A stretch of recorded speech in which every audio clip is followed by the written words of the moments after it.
Yo, yo, yo, this is not the smartest guys in the room. How you doing today, Tom? How is everybody out there doing?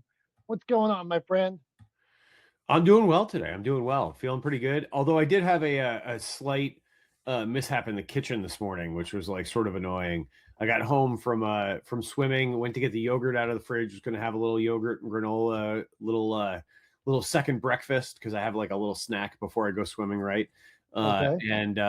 And yeah, just dropped the yogurt, and the bottom of it broke, and like a third of this almost full, giant tub of yogurt just sprayed all over the kitchen floor. And so I with the help of one of my dogs, cleaned it up, and then I had breakfast. But other than that, I'm doing pretty good. How long do you think you will be looking and finding yogurt that you didn't know was on a cabinet, in a cabinet, went to the ceiling? Do you ever notice that happens? Like, you're like, how'd that soda get to the ceiling? I think the ceiling is safe. Since you say cabinet, the base of the kitchen island, like which was right next to where I dropped it, right by the fridge, is white. So that could there could be yogurt on there that I did not see. So for sure, although I would venture to guess that if it is below sort of counter level, the dog will find it and clean it up. So I got that going for me. My sister used to babysit my kids when they were younger, and every time she babysit, there'd be like soda on the ceiling, soda on the wall, sticky stuff like down the steps. You've been in my house, like down the steps. How's that possible? How did soda get on a wall 8 feet up? I, I don't know, Tom. You're like, I don't even know how this happened. Like, where did this, how did you get, there wasn't even soda in the house. How did you get, right? Something like that. Yeah, nobody said anything. All of a sudden, I just see like red, like cranberry juice or soda on a wall, and I'm like, what is going on here? Okay, I have a question, Tom. Is the best feeling in the world? You said you dropped something. Is the best feeling in the world like the times in my life where I've felt like the most athletic achievement? I'll drop like a bowl or a fork or a sandwich, and then let's say I'll catch it with the other hand, or I'll hit it with my knee and then catch it, and it doesn't spill on the floor, and I'm like, where nobody sees it but me, and I think to myself like, this is the most glorious of events. Do you ever feel like that? Oh yeah, no, I'm with you. I think when you do something like that, when you fumble something and then like you do the bobble and the juggle, right? And bounce it back and forth, but then you ultimately end up catching it and it doesn't spill and or break. Yeah, I mean, you definitely feel like you have almost superhuman coordination Yeah, and speed, right? But then yeah, inevitably almost nobody sees it.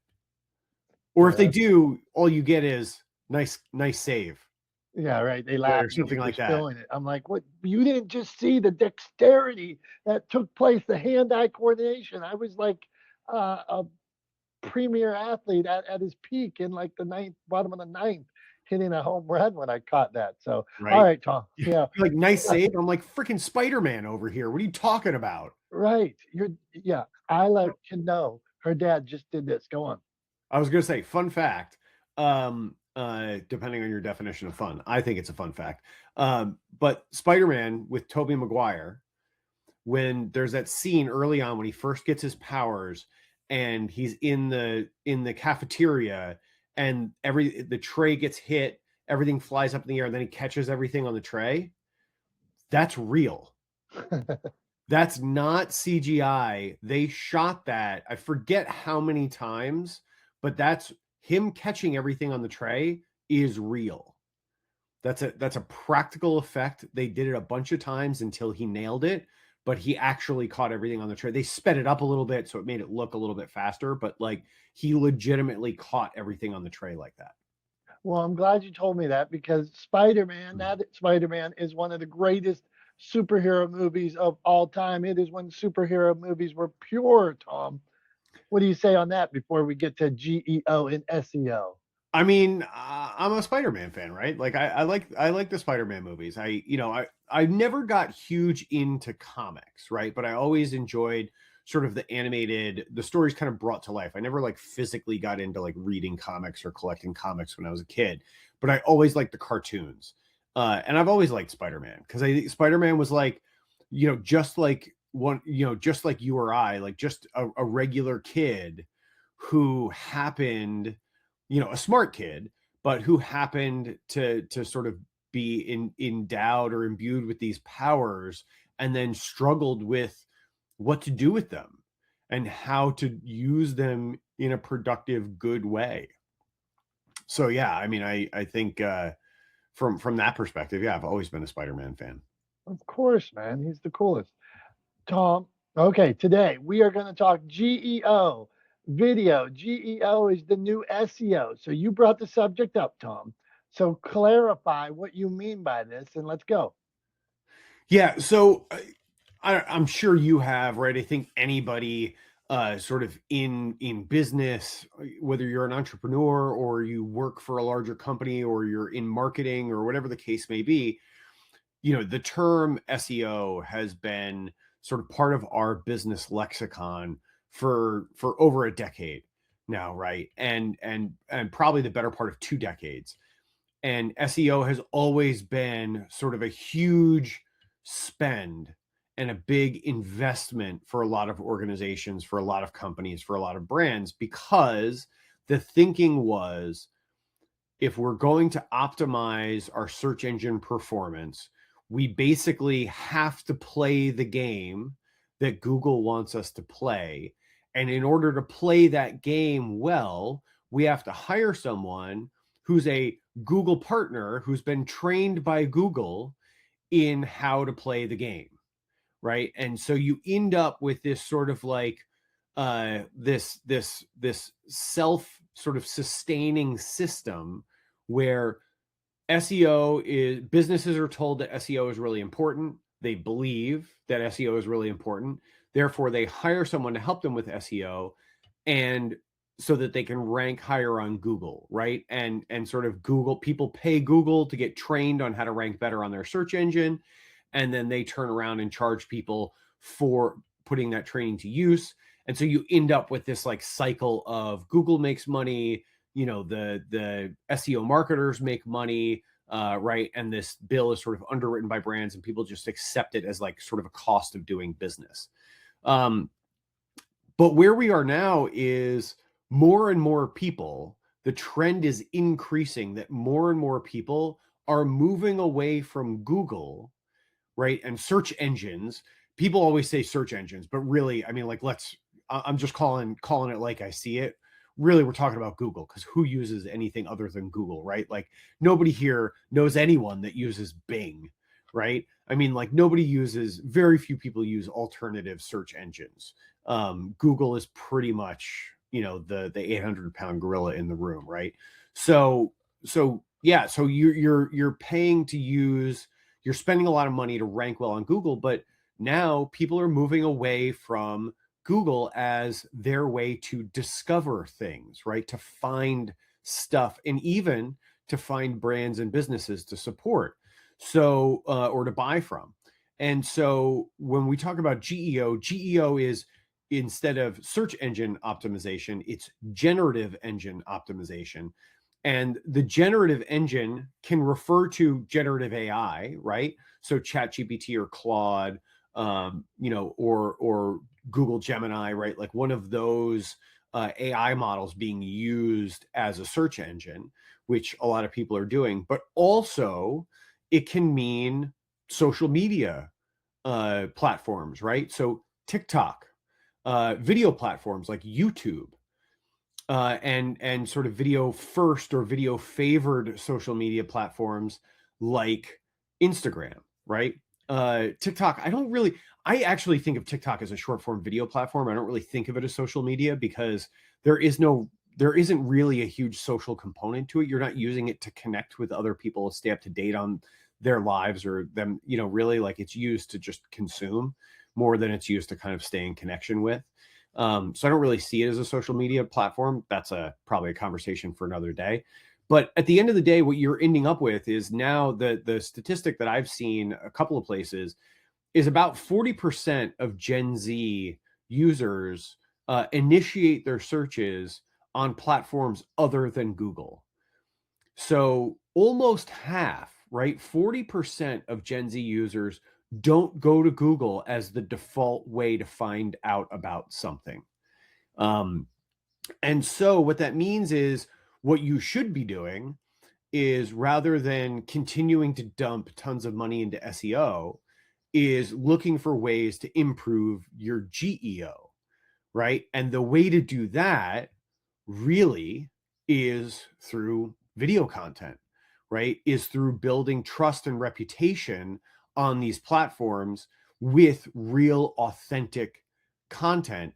Video is a great way to do it, right? Because it's a robust media platform, right? It's a robust pathway to that. But yeah, I mean, that's the difference, right? So instead of cramming keywords onto your website, you have to actually make something that people want to engage with and people believe, and that reflects your values and is authoritative in your space.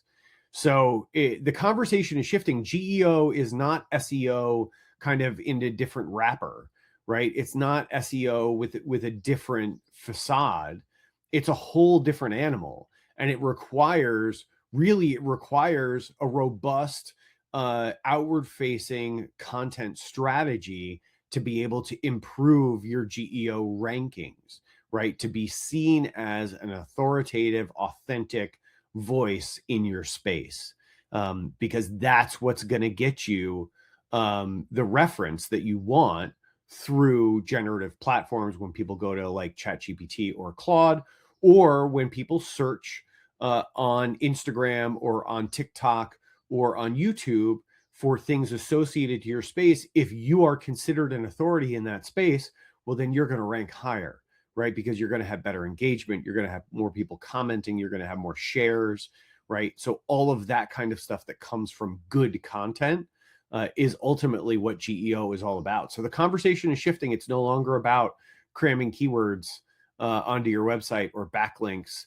or any of that stuff that I only have a vague understanding of, right? It's really about communications and how well you present yourself and how you're received by your audience. Like, that's actually going to matter. Tom, you took off with that, man. Good stuff and well done, and makes me think about my own search. How is Dominic searching? And for years, I've spent a lot of money in Google ads and believe that I was investing wisely. And about 9 months ago, I started having some issues with like how my account was connected to Google. And so my ad spend has went down for that last 9 months while I've been trying to like re-authenticate and all kinds of stuff like that. And has my visibility to others went down? I don't really think so. And at that same time, Tom, I've been spending more time producing video content, uh, disseminating this type of thing to short form to put it on all those other platforms. But for me as a searcher, I think I am not a video first.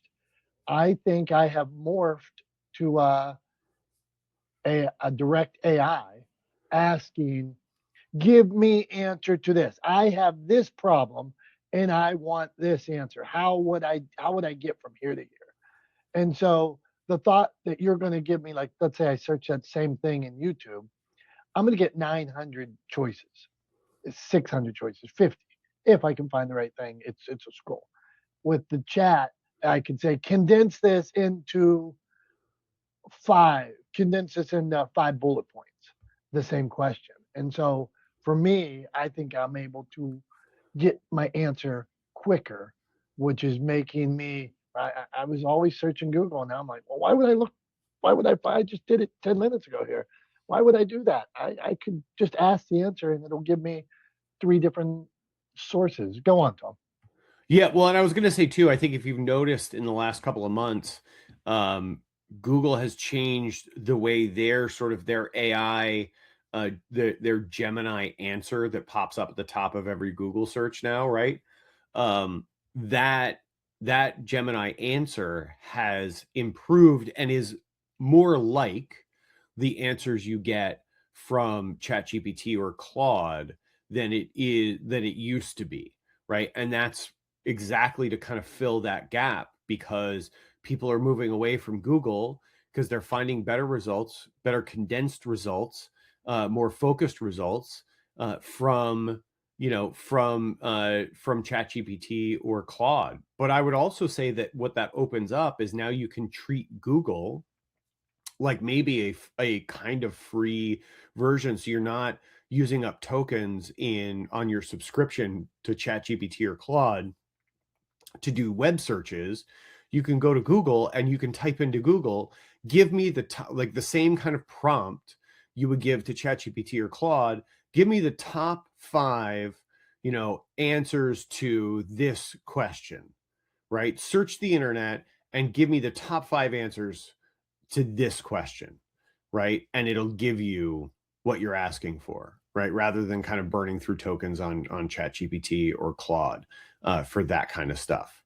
So yeah, but I mean they're improving the way they're interacting, the answers that Gemini is producing, because they realized that one of the problems was the answers Gemini was giving weren't really being used. People weren't trusting it, right? Everybody was talking about how they were just completely, how often those sort of Gemini answers at the top were just junk and garbage. And you should, not only should you, should you not trust it, you should actually just ignore it and scroll past it. And they were like, oh, that's a problem. We need to fix that. And so that's what they've been working towards doing, to get those answers a little bit closer to what you would see with ChatGPT and Claude. But yeah, I mean, it's to exactly to your point. People don't want to sift through the results; they want less results, right? They want 5 options or 3 options, not a million options. Because when you have too many choices, it's like with little kids, right? I mean, with a little kid, you give them an either or, right? And they're able to make a choice. But if you give a little kid 10 options, they won't know what to do, right? They'll kind of freeze up, and they'll actually sometimes they'll get upset because they're like, there's too many options. I don't know how to decide which one to take. But if you say, hey, do you want juice or milk? They can go, juice. I want juice. But if you say, do you want juice or milk or water or soda or Gatorade or this, or and you give them too many options, they're like, I don't know, and sometimes they get upset, right? Like, I mean, you probably saw that when your kids were little. I know I've seen that kind of thing with Isla. We only give her like 2 options, usually for things. It's either this or that. Which one do you want? Right? Because you give them too many choices and they just don't know what to do. And adults aren't that different, right? I mean, maybe we want more than 2 choices, but we don't want a million.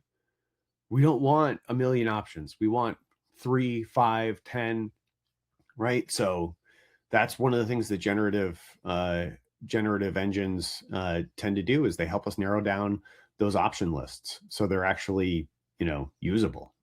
Truth. This is not the smartest guys in the room. We appreciate everybody for being here. Let's hear from people. Let's hear how their searches are going. If you want to put in the comments anywhere you see us today, put in the comments, put in the chat where you search and where you finding stuff. Ask your questions. Me and Tom are thankful you're here. Holly, we're thankful you're here. How is Holly searching? If you're around Holly, are you using a chat? Are you watching video? What are you doing for your searches?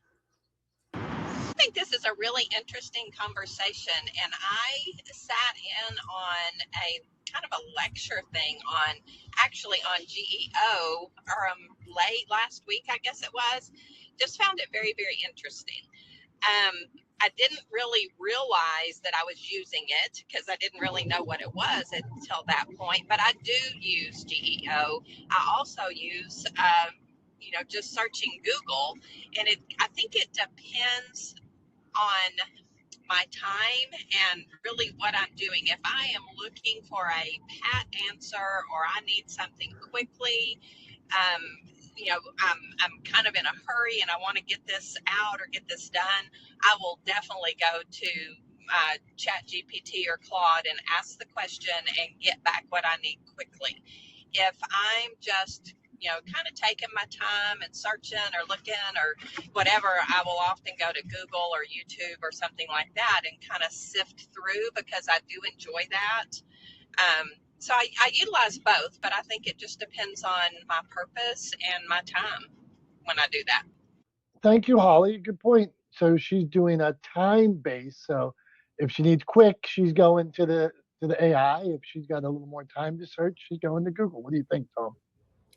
Yeah, I mean, that totally makes sense, Holly. I think for me, like the thing that I find myself doing is it's sort of, dependent on how I want the answer, right? Like, do I want, and, and it's not so much time, but do I want to like read about it?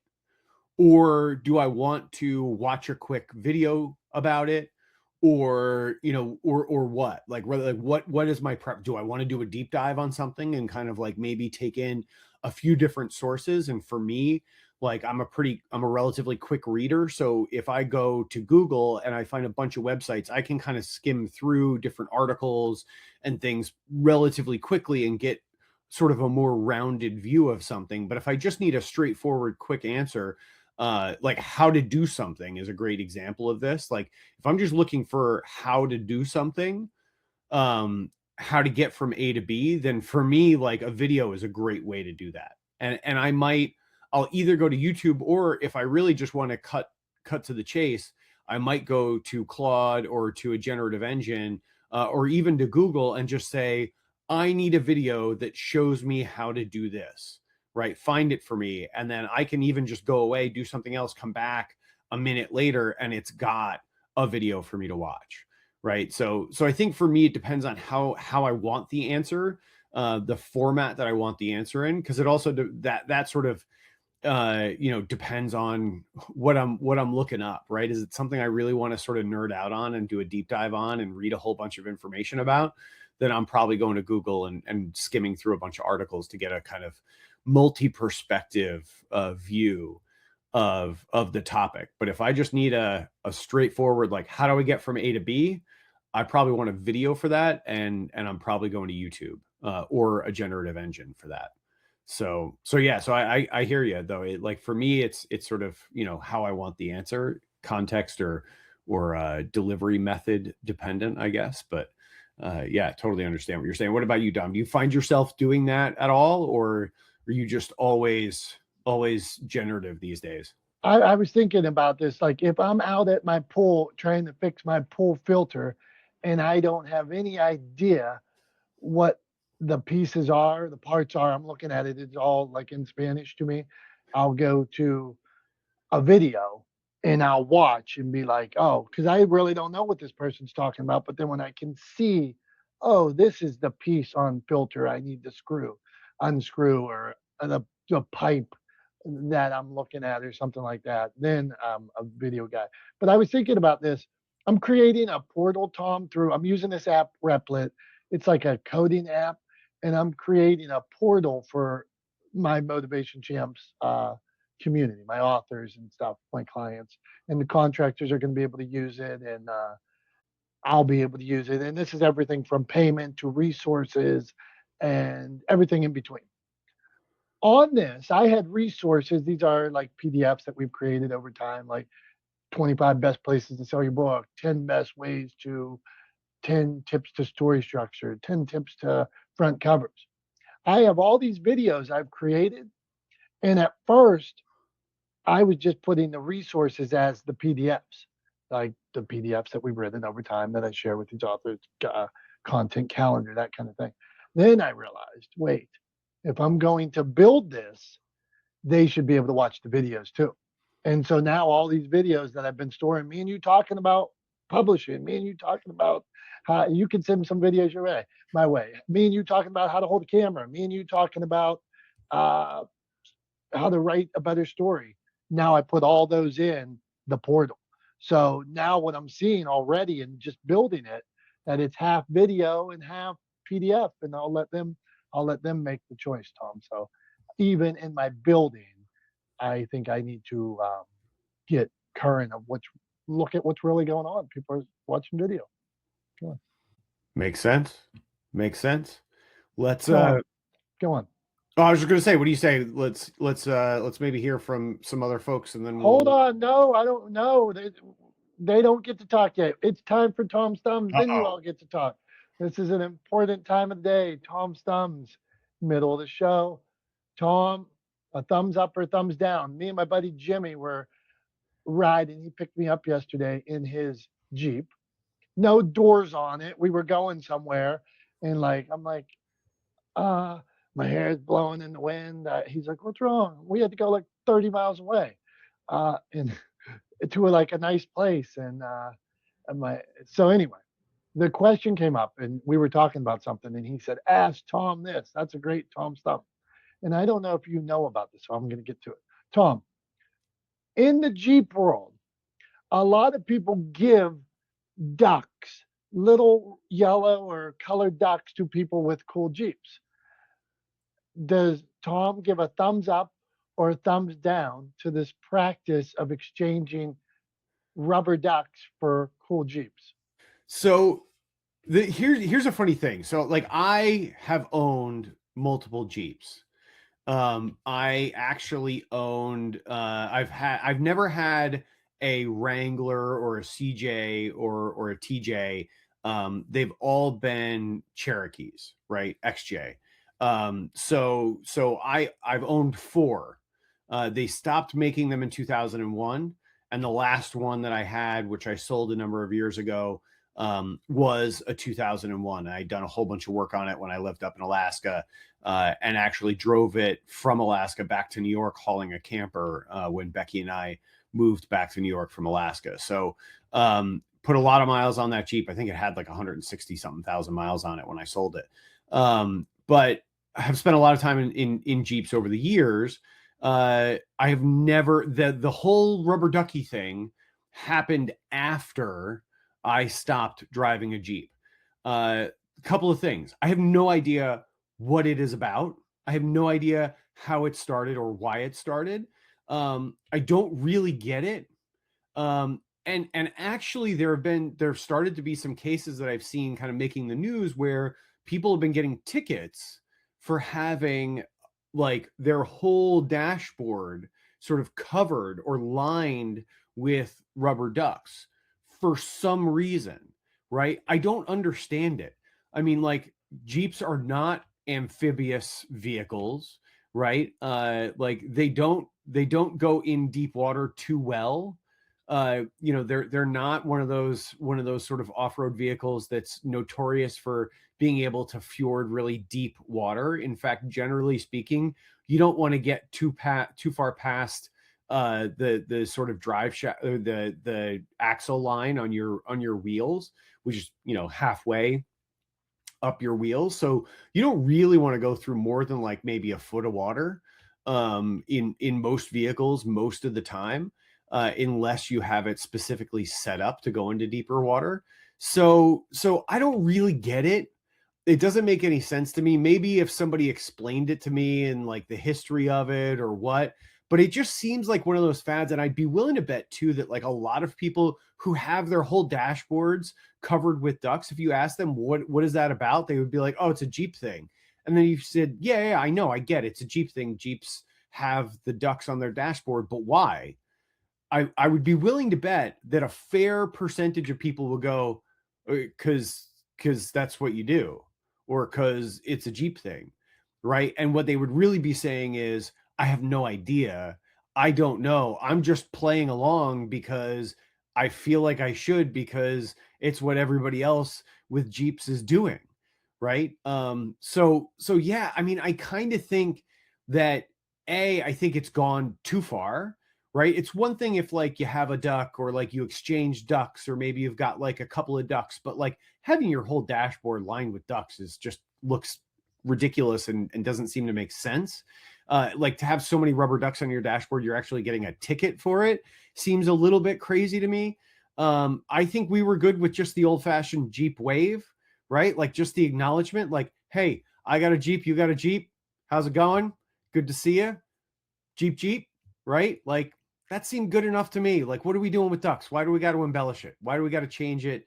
And also, what does it mean? Does it signify something? Am I just completely missing the boat?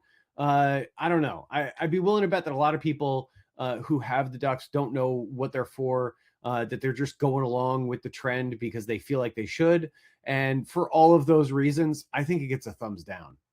Tom, it's nice to have you back, man. I think you've been pro thumbs up a lot of weeks in a row here. So it's nice to get you. It's nice to have you insult a bunch of people who have ducks on their dashes and have you be the heel again. I mean, happy to do it because it's dumb, but and hopefully I delivered for Jimmy because I'm sure he was really, really hoping that I was going to give it a thumbs down. What if Jimmy has all kinds of ducks across his dash and you did not know this? I mean, then I would say get rid of the ducks, Jimmy. What are you doing? All right, I'll tell him he can. Anybody can re-listen on the replay or the podcast. Usually comes out on Monday, a couple days later. So, I mean, uh, does he? You were just in his Jeep. Does he have ducks all across the dashboard? no, he doesn't have ducks on his dashboard. He actually told a story. He said somebody came up to him, a little girl came up to him with a duck one day, and gave him a duck, and he was like, "Oh, I'm sorry, I don't do that." And he said he felt like he crushed the girl's soul, and then he felt so bad about himself all day. So I think I think you should accept the duck. I don't think you need to insult people, but you could just put it in your in your console or glove compartment. Yeah, If it was a little kid coming up, I mean, if I had a Jeep and a little kid came up and gave me a duck, I would take it. I wouldn't put it on my dashboard, but that kid's never going to know the difference, Yeah, right? exactly. So We break down the important things on not the smartest guys in the room. So well done, Tom. yeah, Not no harm in taking the foul from the kid. Get it? Dum. Yeah, boo. Come on, All I had right. to squeeze a dad joke in there. Yeah. Hey, and it's that time of year for a dad joke, so go on. Happy Father's Day this coming weekend to all the fathers out there. So, okay, Teresa, we're talking GEO, we're talking SEO. Tom broke it down. This is how you search for things. Teresa, is the way you searching changing, or do you have a question for handsome Tom and myself? What say you?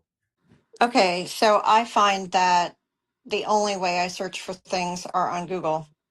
Like if I want to find a particular restaurant, I want to find a particular craft item, I want to know a particular thing, I want to know the definition of a word.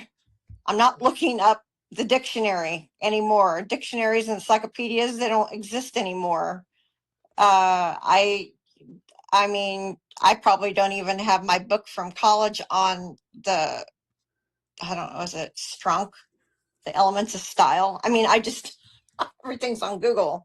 And then if I want to search somebody that said something that's a novice on the topic of something, I look it up on YouTube. And there's a lot of things on Facebook. So when I needed to look up an issue I had health-wise 3 years ago, I searched on Facebook to see if there was a support group out there, because there was nothing out on Google. There was no local meetings. If you want a support group for something, I guess you'd be glad that Facebook groups exist. And I'm done. Thank you. Okay. And what do you think about that, Tom? Going directly to social as well, adding social. Because you said TikTok's not really social to you. So what do you think about somebody searching a social? Yeah, I mean, I think Instagram is definitely a very popular platform that people are using increasingly more and more for search purposes, right? To find things or to find out about things.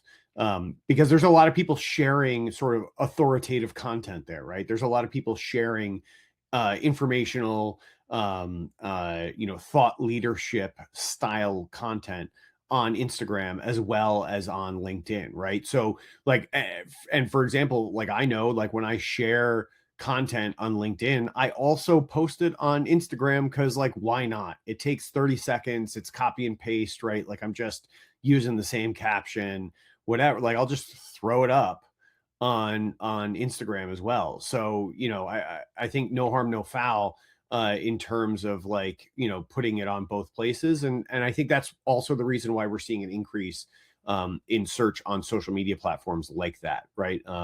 I think it's also, you know, there's some age dependency here too, right? So like, you know, old, like different people from different generations, like I said, Gen Z is like initiating 40% of their searches through sort of GEO sources, right? So either generative AI or sort of social or video first platforms like YouTube, TikTok, and Instagram.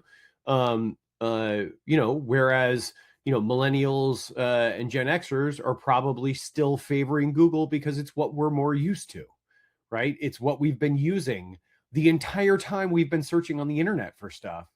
Basically, right? It's been Google, right?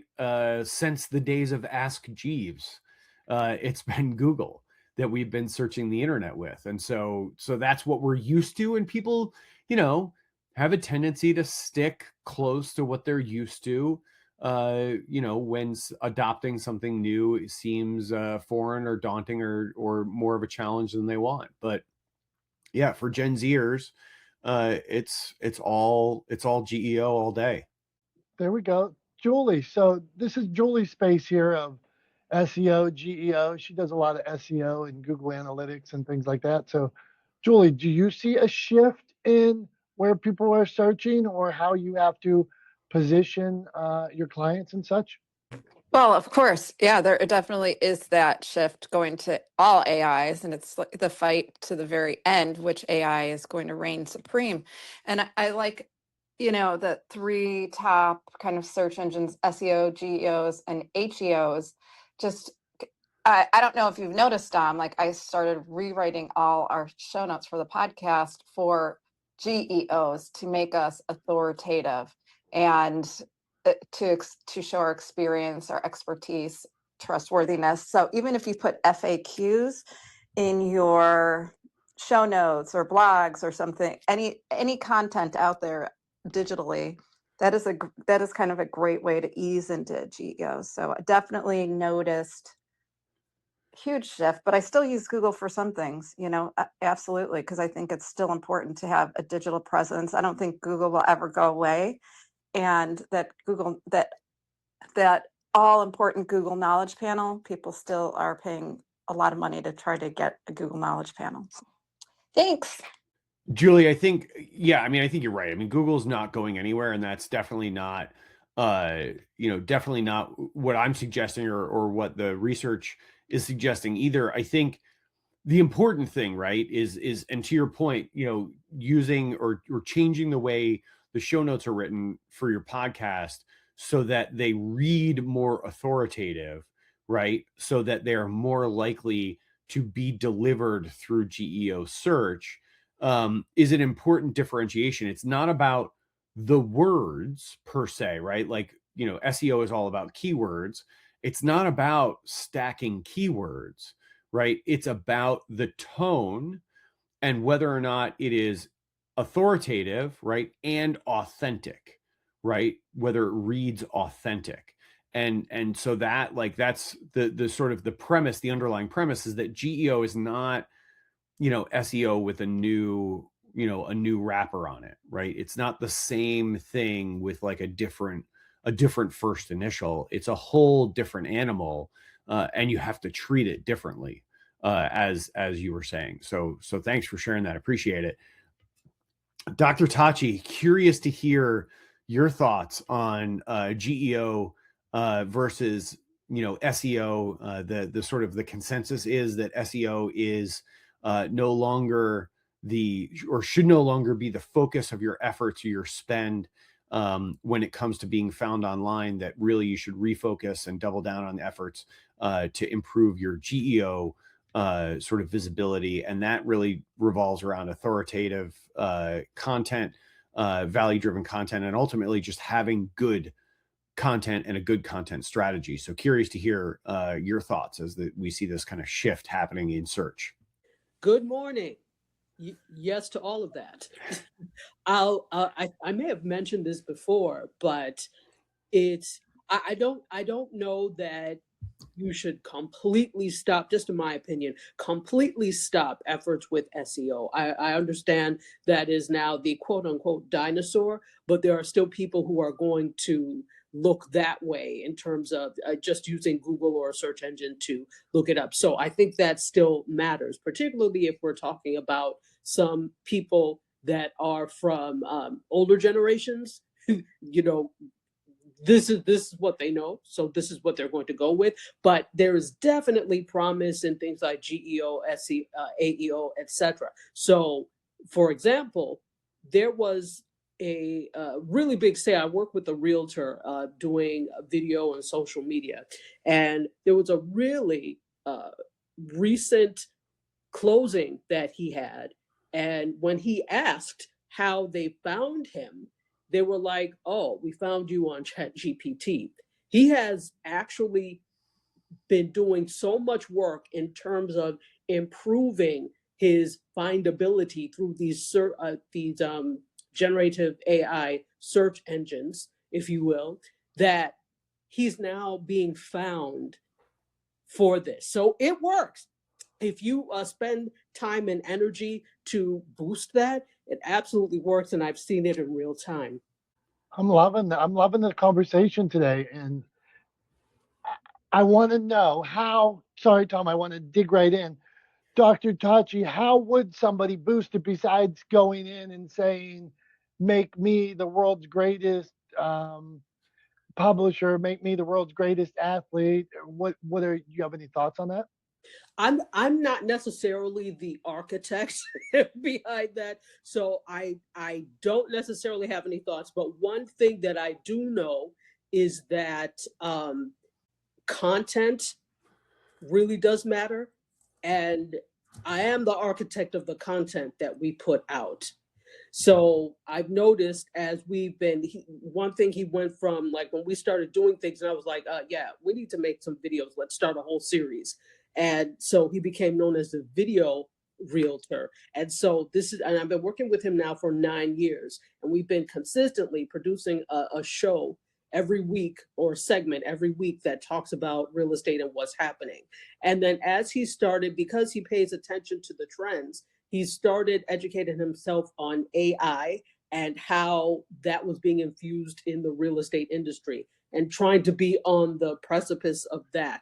So as we started making more content, we started also making sure that it was AI and real estate focused as well, in addition to the other things. So um, gearing it toward not just other realtors, but also sellers, because he's a listing agent, and then periodically for buyers.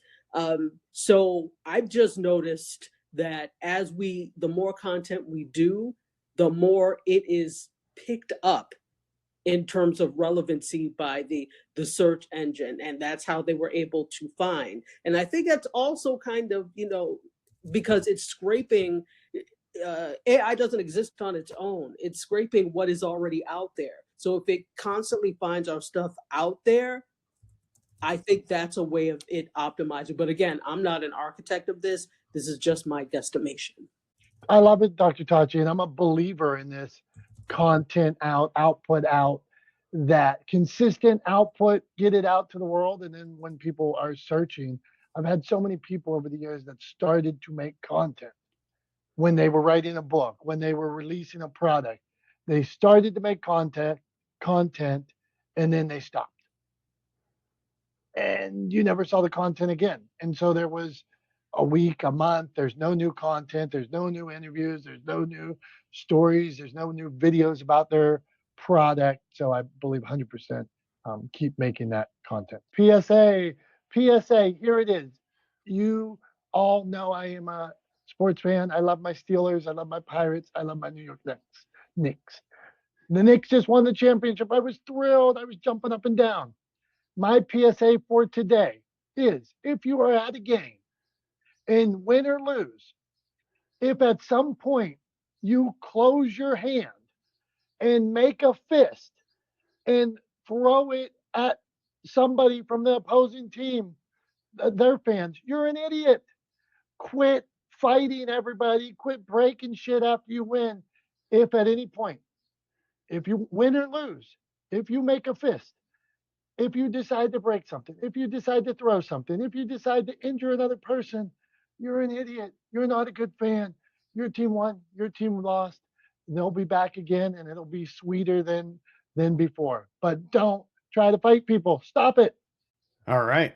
I like it. Thanks. That's what I got for you, Tom. Okay, you are an authority. So get your PSA clock up there and let me see what you got today. All right, here we go. I'm going to go ahead and maximize myself, and I'll throw a clock up. All right, here we go. I don't know about you, but I am sick and tired of people trying to have it both ways. Here's exactly what I'm talking about. Over the weekend, obviously, we all know there was an MMA fight held on the South Lawn of the White House. Not going to dig into that. But specifically, there was sort of an online backlash to one particular comedian, Nate Bargatze, showing up at that event, right? Taking pictures with the president, et cetera, et cetera. People were upset with that. And disappointed in him for going to that event. And then his team released a statement that said, hey, he's not political. The only reason he was there was because MMA is his favorite sport. And to that, I would say BS. You can't have it both ways. You went to a clearly political event that was you were only there at the invitation of a politician. You cannot try to separate that from your love of MMA, right? You can't have it both ways. So just own the fact that you went to a political event and just own who you are and what you stand for, and stop trying to be all things to all people, because it never ends well. That's all I got for my PSA this week. Tom, thank you. That one hurts me. I like old Nate Bargatze. So, and I do know he's a UFC fan too. I was watching UFC that night, Tom. I was cheering for the fighters. Yeah, I mean, I didn't watch it. I don't have Paramount Plus, and there was no way I was going to get a Paramount Plus subscription to watch that farce. But I actually heard that the fights generally weren't that great. That most were like 1 or 2 rounds. And the idiot that won the heavyweight with the stunt with like puking on himself and then like yelling out an insult to Michelle Obama for no particular reason. Like, you know, the Obamas haven't been in the White House for like over a decade. Like, what are we even talking about here? Like, what is he doing? Right. Other than just sort of like, you know, playing to the lowest common denominator. And to that, you know, I'm like, whatever, I don't have time for idiots like that. Yeah. So, you know, I mean, I just wasn't interested in it. I wasn't upset about like hosting it at the White House, right? I think there were a lot of people who were kind of like bent out of shape about, you know, getting all twisted up about, you know, hallowed ground and all of that. I mean, it's not like they were doing it at Arlington National Cemetery or something, right? I mean, it's the White House. They've had concerts there before. You know, it's not that big a deal in terms of that. I think the thing that sort of like that rubbed me the wrong way about it was that it was, you know, I mean, just all the grifting, right? Just kind of rub, you know, all the stable coin nonsense and sponsored by Truth Social and like, you know, all the grifty grifts really kind of, you know, sort of rubbed me the wrong way. Like that's, I think, worth getting annoyed about. Having it on the South Lawn of the White House, whatever. I mean, you know, not that big a deal. But also, did none of them notice how close that is to Idiocracy? Like, I mean, it's like they're watching the movie and getting ideas from it. It's crazy. It's crazy to me. I'm gonna have to go watch this movie because you've mentioned it a couple times now. I've never have seen you it. not seen Idiocracy? No, I don't know. Oh, Anybody give a thumbs up here if you've seen Idiocracy so that we know if Tom's, am I the only one or is this like a common thing? I mean, I guess the good news is, or the news is, you don't really have to watch it because we're kind of living it. But yeah, I mean, Idiocracy is a shockingly prescient movie. It's also the movie that sort of like was the first time Crocs were sort of seen, you know, in media. And basically the idea was, this is funny little story. So the costume director was looking for in this film, in this sort of dystopian, ridiculous future, where everybody is an idiot, hence the title Idiocracy, not really giving anything away there. They were looking for like, what kind of shoes would really dumb, lazy people wear? And they found these ridiculous foam clogs from this little startup company in Colorado. And they said, hey, these kind of shoes, these clogs are exactly what we would imagine a bunch of lazy idiots wearing. And that's why they picked. So everybody in the movie is wearing like orange Crocs. Like in this one part of the movie, like everybody's wearing orange Crocs, and like that was the thinking behind selecting Crocs as like the shoe that they used in the movie. And then, you know, I would argue that I think in some cases you would be able to agree that Crocs have become the shoe of choice for lazy idiots. So, you know, there's that. This is like a double Tom Thumbs. You bet. That when you dropped that bowl this morning, it sure it got you worked up. You're like, burn everything down from this point forward. I mean, or I'm just having fun, you know, poking the bear. I don't know. It's one of the two. Sometimes it's just fun to, you know, stir the pot a little bit, poke, and see what comes out of the hornet's nest. And I just have fun here facilitating this conversation and and letting you do that. Tom, before we get to wrap up, I'm going to do a quick memory lane, and this one's simple today. You had your first Father's Day last year with Isla, second Father's Day. I remember my first Father's Day years ago, and the moment I want to take you to, I got a little baseball today. It's a little baseball from when my son was born, 9 pounds, 3 ounces in January of 2006. I have a son and a daughter, both beautiful. I just remember when they left you in that room alone with your kid for the first time, your sweet little baby, how nervous you were and how your world changed instantly. Like they took your wife somewhere and you're now in there with that child. And you realized this is the most important thing in the world. My life has completely changed. Everything I need to do is to protect this child, to teach this child, all these things. And man, it was scary as hell. So I just wanted to say to you, to all the other fathers out there this weekend, happy Father's Day. Appreciate Dad if he's here. Appreciate him if he taught you something. And hope he tried. No, he probably tried to do his best. And if he didn't, well, maybe you can do better. So that's what I got, Tom. I love that. Look, I think you know, I think Father's Day is a good opportunity, you know, not only to acknowledge the work that you know good dads put in to taking care of their kids and raising their families, but also I think just reminding us as dads to keep doing that work, right? To keep doing that, putting in that effort, spending that time trying to do right by our kids and provide them with the best opportunities that we can. And so yeah, so I choose to look at Father's Day more that way than anything else. Like I don't really feel like I need a day of recognition.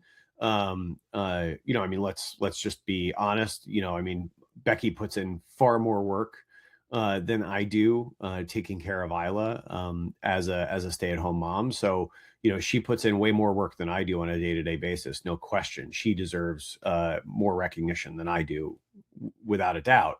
But I like having the reminder that you know every June that day rolls around and you're just reminded like, hey, keep it up, right? Like another year's passed, but the job's never done, right? So yeah, so I appreciate the reminder and happy Father's Day to you and to all the other dads out there listening. Thank you, Tom. I appreciate you reminding me of that. Like yeah, job's not done. I saw my dad driving by my house. He's been sick for like a year, on and off. Yesterday, I saw him driving by my house, and he was looking at the boxwoods out in front of my house. He's a landscaper, and he didn't even stop. He just drove by to look at the boxwoods, and then he called me later on that night, and told me how to treat my boxwoods and how the blight could go from one to another. So at 84, he's still trying. And I just want to make my last point on this is I just want to nail this home. On the contrary, there's a lot of shitty dads out there that have missed the boat, that were horrible. Then it is your opportunity to be the best mom, best dad, best aunt, uncle, whatever it is.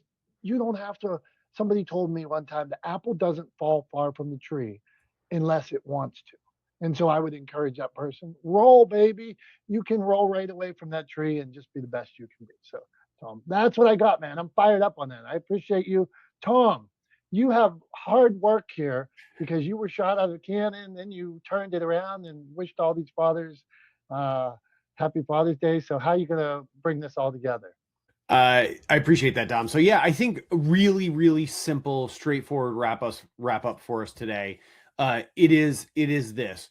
Regardless of what search you personally prefer, regardless of whether you still favor Google over GEO searches, right, or AEO, whether you are Gen Xer or a millennial or a Gen Zer, regardless of that, the trend is moving in the direction of GEO, right? That is the direction things are going. Younger people who are growing into and taking over the consumer and buying power of preceding generations are favoring GEO. And so if you are a business owner, if you are an entrepreneur, if you work for a business or a brand that needs to get seen online, if you don't have a content strategy in place to help develop your authority in your space, to help develop an authentic voice for your brand or your business, or even to develop a personal brand for the leadership at your company, if you don't have that strategy in place now, get to work. You need to have a cohesive, clear content strategy in place so that as the shift to GEO continues, you can be found and recommended by these generative engines online. So that's all I got for everybody today. Get to work, get that strategy, get that content strategy ironed out. Make sure that you're doing the work you need to do to be found online. It's no longer just about stacking keywords on your website. So that's all I got for today. As always, Dom and I appreciate you guys. You guys are the reason why we do this show, why we show up every week, and why we are not the smartest guys in the room. So as always, we thank you, and we are glad that you were here with us this week. Can't wait to see you next week. Until then, have a great rest of your week, a great weekend, a very happy Father's Day to all you dads out there, and we'll see you soon. Love you guys. Bye-bye.